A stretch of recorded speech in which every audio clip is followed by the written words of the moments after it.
สโน่เรียกว่าโอ้ยมื้อนี้หากาแฟแอร์เดอร์ไข่นะ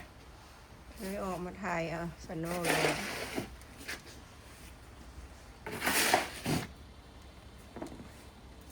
คือสิสำหรับปีนี้นี่คือสิสุดท้ายและสโน่บัดนี้มาซ้ำท้ายแล้วก็บ่จักละ Yeah, just pick up from the.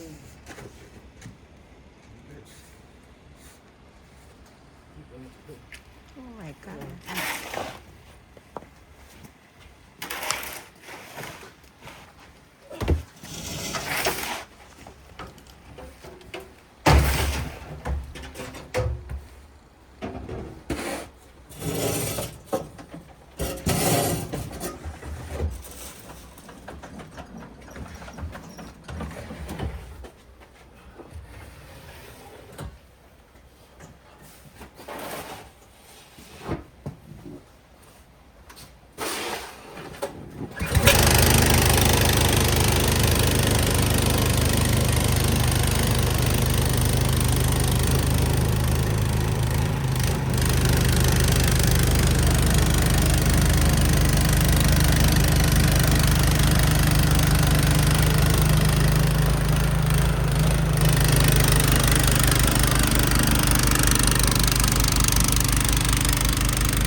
มาเทมาว่าเด้อสโน่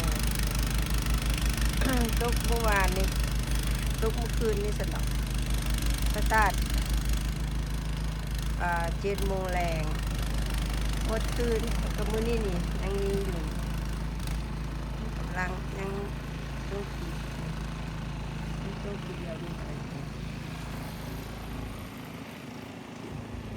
ลมกับลม